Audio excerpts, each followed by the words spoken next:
This is a short video covering the half masks used by and made by Pulmosan in their early years, which is roughly, I don't know when the company, well, the company name was registered in 26, so let's say 26 to maybe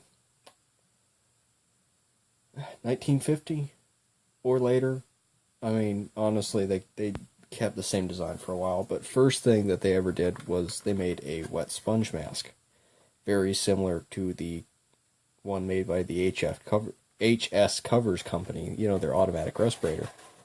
And I'd like to thank Gas Mask King for finding documents that basically depict this exact specific exhale valve. I swear to God, camera, if you don't focus, I'm going to kick your ass. And then, the overall shape of the thing. I mean, it's fairly common, but it's this exhale valve in particular that made us think this was actually made by Pulmosan. And that probably worked until, I mean, this one's not copyrighted, so let's say that was until 1927, 28. And then in 1929, a patent was filed for what would become their flagship model. Example of which I have here. This one was used in a World War II shipyard. It belonged to the seller's grandfather. At least that's what he said on eBay. But you see, patent number, oh Lord, it's not showing up, is it? But patent number 171016, right there along the top edge. There we go. Okay. Takes a little bit to auto-adjust. And around the rest of it, you have Pulmosan safety equipment, etc., etc. Anyway, that was their flagship model.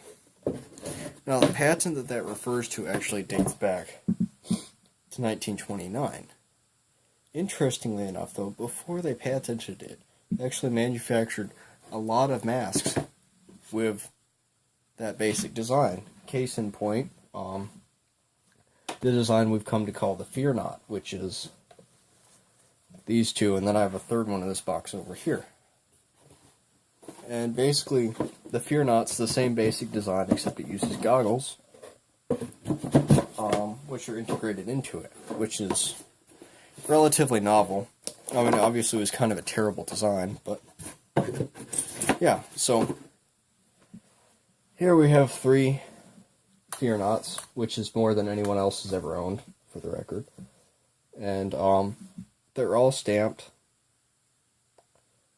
patent pending, and they do not have a patent number, but they have Pulmosan's name on them. Now, Pulmosan was registered in 1926, the patent was in 1929, so that gives us roughly a 3-year window of when these are from. Now, to be technically more accurate with, say, this one, you could call this a dust-proof respirator, as that is what is stamped around the edge, but that's really irrelevant. I'd like to point out for clarity that none of these are property or former property of any collectors. I know this one bears a resemblance to the one owned by Bart Wilkes, but if you note that there's no exhale valve, I mean, it becomes fairly obvious that this was found separately. This was also found on eBay for like $20, and then this one, which is my favorite, was found in Atlanta at a flea market for $50 by me. It's kind of great, but we think that's actually a hose from a SEM or a KTM or something. We don't know. While on the topic of these masks, also like to point out that this one, because it does not have an exhale valve, came with, and this is actually the only one that I've ever seen, an anti-mist pencil. So opening this up,